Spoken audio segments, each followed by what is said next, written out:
আসসালামু আলাইকুম প্রিয় দর্শক, যেখান থেকে আজকের ভিডিওটি দেখছেন অসংখ্য ধন্যবাদ সবাইকে। আজকে আমি ঝটপট একটি রেসিপি নিয়ে চলে আসলাম। সেটা হচ্ছে বাটাবাটি ঝামেলা ছাড়াই আমরা কিভাবে ঝটপট পেঁয়াজু তৈরি করে খাবো।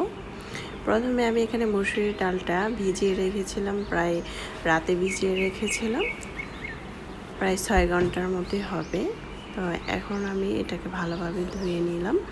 ধুয়ে এখানে আদা রসুন হাফ টেবিল চামচ করে দিয়ে আর লবণ দিয়ে ভালোভাবে এটাকে মেখে নিচ্ছি, নরম করে নিচ্ছি হাত দিয়ে। দেখতে পাচ্ছেন আমি কি করে এটাকে হাত দিয়ে মেখে নিচ্ছি। এটা হালকা নরম হয়ে আসলে আমি এখানে লবণ দিয়ে দিলাম আরও হাফ টেবিল চামচ, আর ধনে পাতা দিয়ে দিলাম 2 টেবিল চামচ কাঁচা মরিচ কুচি, তারপরে এখানে পেঁয়াজ কুচি দিয়ে দিলাম আধা কাপ, তারপরে এখানে মরিচের গুঁড়াটা দিয়ে দিচ্ছি আমি 1 টেবিল চামচ।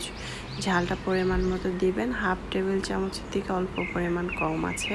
হলুদের গুঁড়া আর জিরার গুঁড়া দিয়ে দিলাম হাফ টেবিল চামচ। তারপরে এখানে বেসন দিয়ে দিলাম আমি 2 টেবিল চামচ, আর চালের গুঁড়াটা দিয়ে দিলাম 2 টেবিল চামচ। দিয়ে সুন্দর করে আমি হাতের সাহায্যে এটাকে মেখে নেব। দেখতে পাচ্ছেন আমি কি করে মেখে নিচ্ছি। আমার কিন্তু খুব সুন্দর করে মাখা হয়ে গিয়েছে। আপনাদের যদি মনে হয় যে এখানে আরও কিছুটা চালের গুঁড়া অথবা বেসন লাগবে তাহলে দিতে পারেন। এখন আমি সুন্দর করে মেখে এই যে এভাবে করে আমি এক এক করে সবগুলো দিয়ে দেব। চুলায় একটি প্যান বসিয়ে এখানে তেল দিয়ে দিলাম পরিমাণ মতো।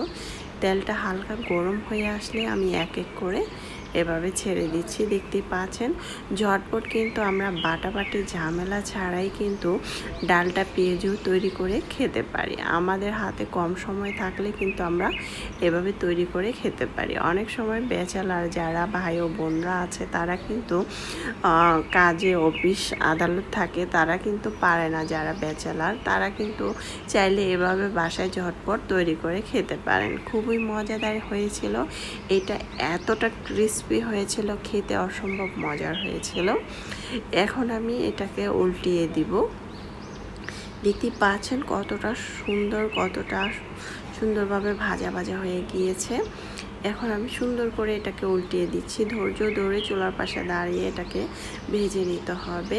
চুলার আঁচটাকে বেশি বাড়ানো যাবে না, তাহলে পুড়ে যাবে, ভিতর দিয়ে কাঁচা থাকবে, উপর দিয়ে পুড়ে যাবে।